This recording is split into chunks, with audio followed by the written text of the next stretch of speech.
Et nous voilà partis pour la quatrième partie du cours de chimie et didactique, la partie qui concerne les modèles de la matière. Commençons par ancrer cette partie dans votre profession d'enseignant en faisant le lien avec les programmes et les difficultés des élèves.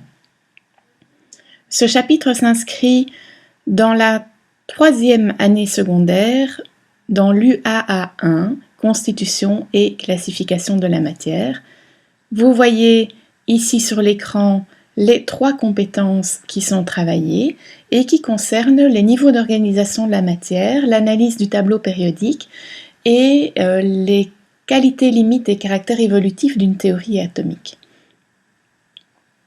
Les concepts abordés et les savoirs sous-jacents sont inscrits ici. Ils sont évidemment plus nombreux, mais j'ai remis en évidence les deux sur lesquels nous allons particulièrement travailler durant ce chapitre, à savoir décrire le concept de modèle à partir de l'histoire du modèle atomique, décrire les qualités, les limites et les caractères évolutifs d'une théorie scientifique à partir de l'histoire d'un modèle atomique. Bien, alors cette partie est fort intéressante car elle permet de travailler le point de vue des élèves sur la construction des savoirs scientifiques. Je m'explique. Il est intéressant de porter un regard sur la construction des concepts et des lois scientifiques en insistant sur le fait qu'il ne s'agit pas de la vérité absolue, que ces concepts et les lois scientifiques sont construites, inventées, dans le cadre d'un contexte, un contexte social, économique, culturel, politique, et en lien avec des projets des scientifiques qui consistent à mieux comprendre le monde, agir sur lui, et éventuellement construire des processus, des process, des objets concrets. Ces concepts et ces lois ne sont donc, je le répète, pas la vérité absolue, ils ont un caractère relatif, ils évoluent aussi au fil du temps, et la mise en évidence du contexte dans lequel ils sont construits et du projet des scientifiques les rend intéressants. L'histoire des sciences, d'ailleurs, doit contribuer à mettre en évidence le caractère humain de leur développement. L'histoire des sciences n'est pas linéaire, elle dépend des hommes et des femmes et des contextes dans lesquels ils évoluent et de leurs projets. Il ne s'agit donc pas de présenter les concepts scientifiques aux élèves comme étant la vérité. C'est très très important. Par ailleurs, les recherches ont montré que, en ce qui concerne par exemple l'histoire du modèle atomique, ce qui se passe dans la tête des élèves, en fait, est relativement analogue à ce qui s'est passé au fil de l'histoire, lors de la construction des concepts scientifiques, à savoir qu'un enfant, par exemple, va percevoir la matière comme étant continue. L'idée de la discontinuité va apparaître petit à petit avec l'âge, puisque vous savez qu'en début de secondaire, on commence à évoquer le concept de molécule. Par ailleurs, le modèle de l'atome, les premiers modèles de l'atome que les élèves perçoivent ou imaginent, ce sont des boules, et ces modèles de l'atome vont évoluer au cours du temps, au cours de leurs apprentissages. Et bien dans l'histoire, c'est un petit peu la même chose qui s'est passée, puisque la construction des modèles atomiques, elle a mis beaucoup de temps avant de s'installer, puisque ce n'est qu'au XXe siècle vraiment qu'on a pu rentrer au cœur de la constitution de l'atome. Nous en reparlerons lors du prochain diaporama. Nous allons commencer par un petit retour en arrière, la chimie à la préhistoire. Alors, y avait-il de la chimie à la préhistoire? Pour rappel, la préhistoire, c'est la période historique ou préhistorique qui va jusqu'à 3500 avant Jésus-Christ. Alors, y avait-il de la chimie à la préhistoire? Faut voir ce qu'on entend par y avait-il de la chimie. Alors, on pourrait imaginer y avait-il de la chimie au niveau concept de chimie, est-ce que les gens imaginaient les atomes, les molécules, les réactions chimiques, etc. Ou simplement, les gens pratiquaient-ils la chimie au quotidien? En apprivoisant le feu, les premiers hommes ont pu vraiment bénéficier de l'utilisation de celui-ci comme source de lumière, mais également comme source de chaleur. Comme source de chaleur pour la cuisson des aliments, mais également pour le début de la métallurgie. Il s'agissait à ce moment-là de traiter des métaux qui sont natifs dans certaines régions du globe, notamment l'argent, l'or et le cuivre. On estime que l'âge du cuivre est daté d'à peu près moins 4000 ans avant Jésus-Christ. Ces débuts de la métallurgie ont permis une fabrication progressive d'armes de plus en plus efficaces en passant par l'âge du bronze à moins 2500 avant Jésus-Christ, mais là on arrive dans l'Antiquité. Alors, le développement de la chimie se fait également à travers la teinturerie, à travers la fermentation de certaines plantes, mais également à travers la fabrication de remèdes qui étaient des tâches dévolues à certains individus du clan qui étaient considérés un peu comme des guérisseurs par le clan et qui avaient la capacité de reconnaître les plantes et de procéder à des transformations successives de celles-ci en remèdes. Durant l'Antiquité, très très longue période de l'histoire puisqu'elle s'étend de moins 3500 avant Jésus-Christ à 476 après Jésus-Christ. Durant l'Antiquité donc, le concept d'éléments ou de substances élémentaires va émerger.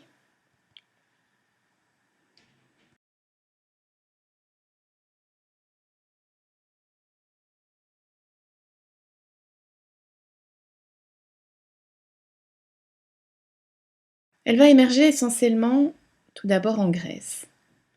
Et les éléments tels que les perçoivent les philosophes grecs vont évoluer vers tout doucement ce qu'on appelle la théorie des 4 éléments par l'intermédiaire de plusieurs grands philosophes. Alors on a par exemple Thalès, c'est le même que celui qui a fait le théorème de Thalès en maths.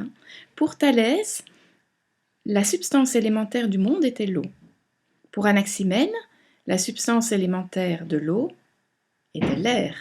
Pardon, la substance élémentaire du monde était l'air. Pour Héraclite, la substance élémentaire du monde était le feu. Alors vous voyez qu'on voit vraiment apparaître là 3 éléments fondamentaux qui nous amènent vers la théorie des 4 éléments, la théorie des 4 éléments qui est l'eau, la terre, l'air et le feu.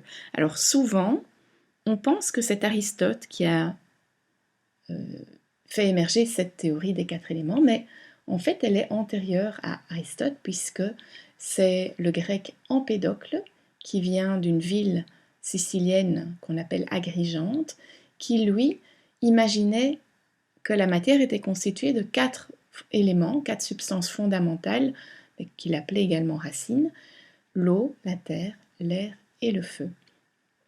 Aristote, qui est un très très grand philosophe, va rassembler en fait tous ces éléments dans un système qu'il va appeler le système des 4 éléments et qu'on va enseigner dans toutes les universités jusqu'à la période de Lavoisier. Vous vous souvenez sans doute, Lavoisier, on est en 1750, 1700, jusqu'à sa mort en 1789.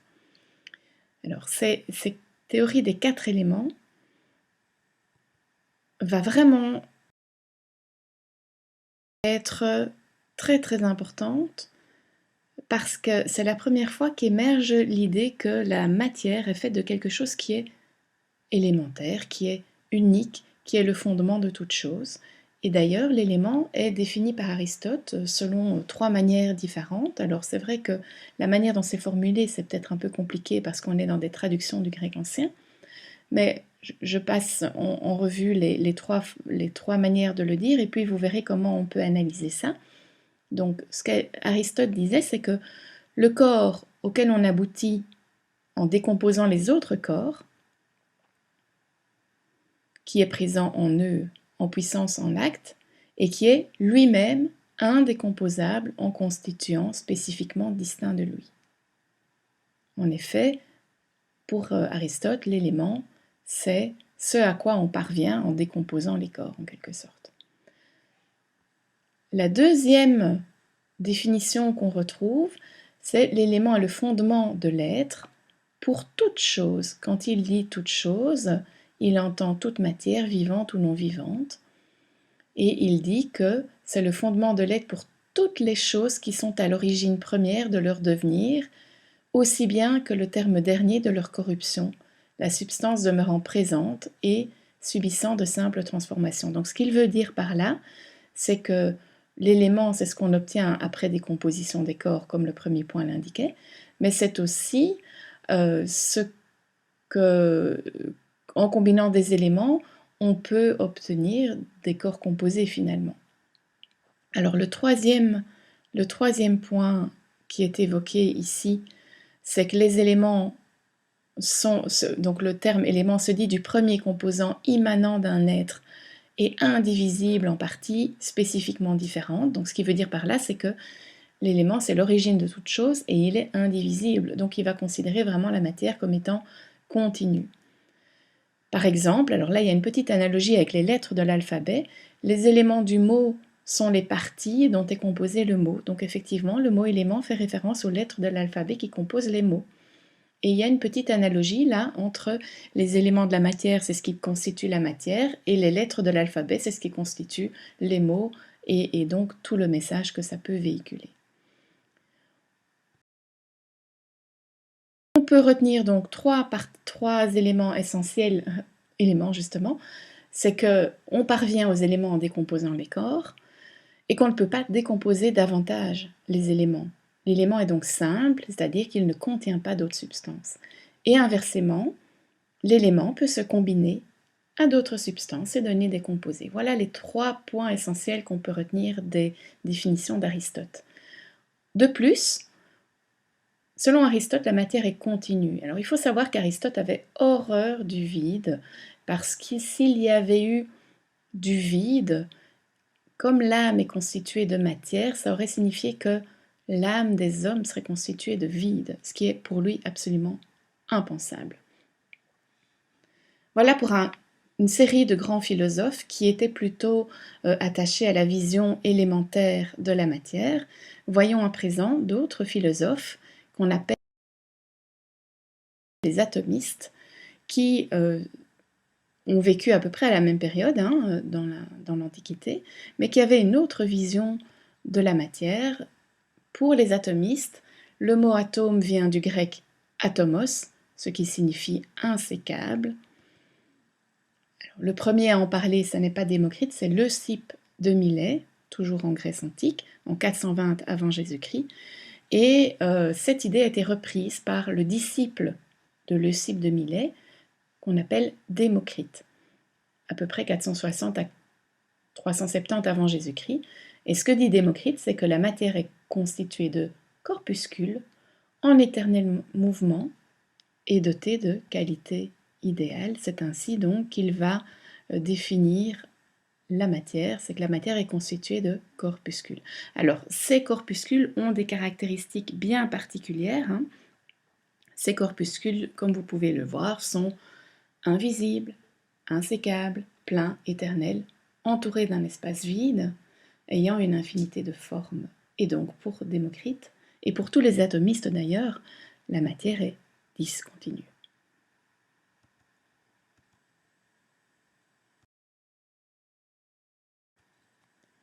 Je fais un petit crochet, un petit détour si vous voulez, par ce qu'on appelle les atomes crochus, dont on parle encore actuellement dans le langage courant. Alors l'idée d'atome crochu vient aussi de l'Antiquité, d'un personnage qui s'appelait Titus Lucretius, et qui imaginait que ces atomes, pour pouvoir s'accrocher les uns aux autres et constituer la matière, que ces atomes étaient constitués de petits crochets. Idée qui est reprise d'ailleurs par les physiciens au XVIIe siècle, quand ils reviennent sur le concept d'atome. Vous voyez par exemple l'illustration ici, qui représente une molécule d'eau, telle que se l'imaginent les physiciens du XVIIe siècle, et qui provient effectivement de cette idée d'atome crochu. D'ailleurs, quand on enseigne la théorie des valences, on parle parfois des bras de valence, mais ça vient de là en fait. Alors, je soulève deux questions qui méritent notre attention. à propos de ces atomes. L'atome est-il d'origine grecque? Première question. Et deuxième question, comment se fait-il que le modèle des 4 éléments ait perduré jusqu'au XVIIe siècle?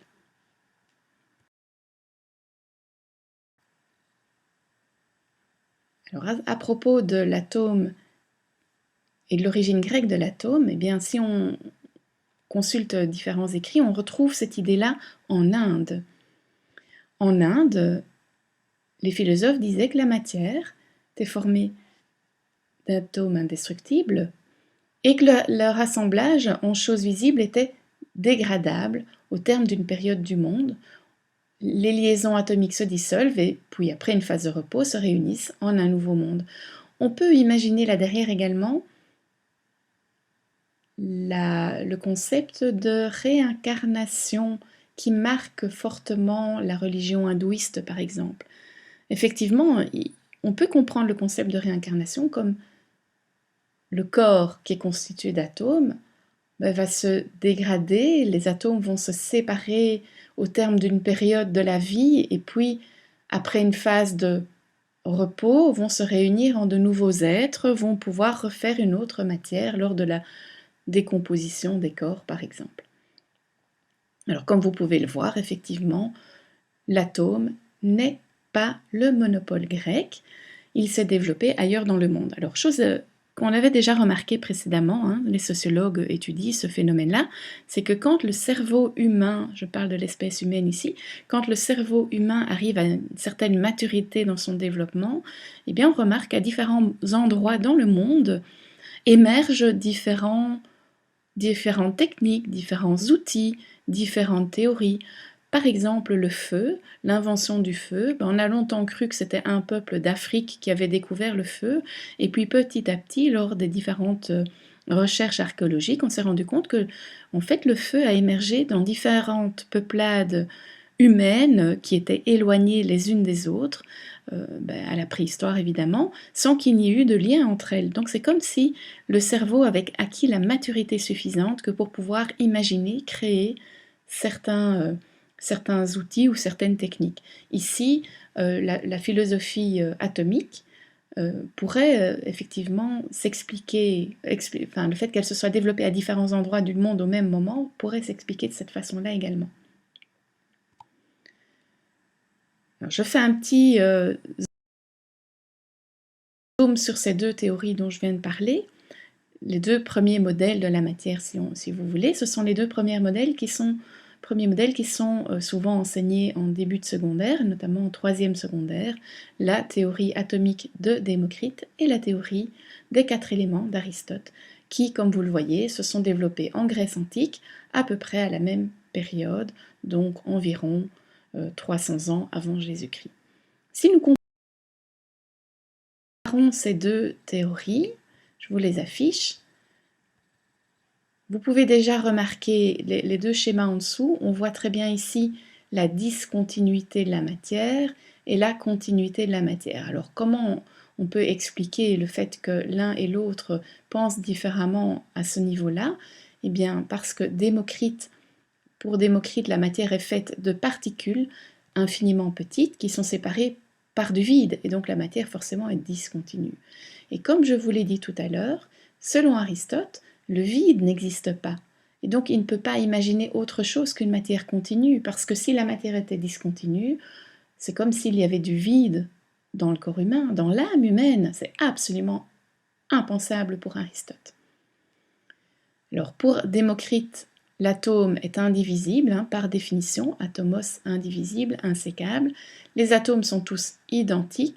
La façon dont ils sont disposés, dont ils sont liés selon le modèle des atomes crochus, explique alors la diversité de la matière, tandis que pour Aristote, toute matière est faite de 4 substances fondamentales, l'eau, le feu, la terre et l'air. Je ne vais pas rentrer plus dans les détails de cette théorie des 4 éléments, mais en fait, ce qui fait les propriétés d'une matière donnée, c'est l'assemblage du fait qu'elle soit composée d'eau et de feu, de terre et de feu, d'air et d'eau, etc. Mais si ça vous intéresse, vous pouvez aller plus loin en consultant quelques sites à ce propos.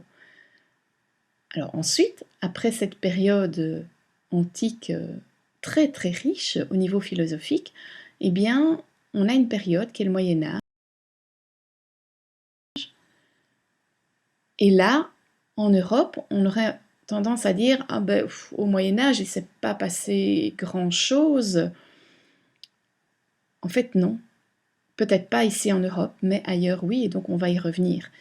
Avant d'y revenir, je précise quand même que cette théorie atomique grecque est passée en arrière-plan par rapport à la théorie des 4 éléments d'Empédocle et d'Aristote. Alors ça, c'est un fait tout à fait étonnant, cette théorie des 4 éléments qui est passée vraiment au-dessus de la théorie atomique. Alors, je vous explique en quelques mots pourquoi. C'est en partie lié à la personnalité d'Aristote. Alors, Aristote est un très très grand philosophe qui a vécu au temps de Platon et qui espérait succéder à Platon à l'Académie. Il a été étudiant très longtemps, hein, pendant 20 ans, et puis comme chercheur, et puis comme tuteur, donc il est resté 20 ans à l'Académie. Il était, pour information, tuteur d'Alexandre le Grand, vous connaissez peut-être. Alors, Aristote a fondé un lycée dans lequel il enseigne en marchant, en se promenant. On appelle ça l'école péripatéticienne. Péripatéticienne, ça vous dit peut-être quelque chose. C'est effectivement en lien avec une profession essentiellement féminine actuelle qui consiste à arpenter les trottoirs. Alors, Aristote a travaillé dans de nombreux domaines, notamment l'art dramatique, la politique, les sports olympiques, tout ce qui concerne l'alimentation, l'agriculture. Il a travaillé en biologie, il était médecin, il a décrit la vie sociale des abeilles, il a travaillé sur la subdivision du règne animal en vertébrés et invertébrés, le classement des chauves-souris parmi les mammifères, etc. etc. Donc, il y a énormément de découvertes qu'Aristote a faites, et les œuvres d'Aristote ont été découvertes à Rome et redécouvertes au Moyen-Âge. Et donc, à ce moment-là, au Moyen-Âge, les moines, si vous voulez, ont vraiment réinvesti toute cette philosophie aristotélicienne, si je puis dire. Voilà, alors il se fait en plus que Aristote était un très bon communicateur, c'était un grand politicien et il a vraiment partagé beaucoup son savoir au cours de sa vie. Alors, par ailleurs, Démocrite, lui, il a beaucoup voyagé, il a arpenté tout le Moyen-Orient. Il était célèbre pour son aptitude à rire et son savoir encyclopédique. Il a aussi étudié dans beaucoup de domaines, hein. Il s'est consacré entièrement à la philosophie quand il est rentré à Athènes. Il a fondé une école. Et puis les écrits de Démocrite se sont perdus. Les écrits de Démocrite ont été en fait finalement redécouverts dans des écrits d'Aristote. Et c'est pour toutes ces raisons que les écrits en fait, d'Aristote sont passés en avant-plan par rapport aux écrits de Démocrite, parce qu'en fait les écrits d'Aristote ont été redécouverts au Moyen-Âge et ont été approfondis à cette période-là.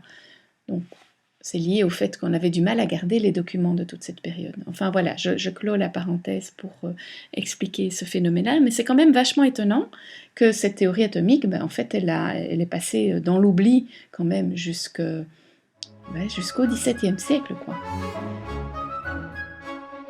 La période du Moyen-Âge, cette période du Moyen-Âge qui est très longue, hein, qui s'étend de 476 à 1453, durant cette période du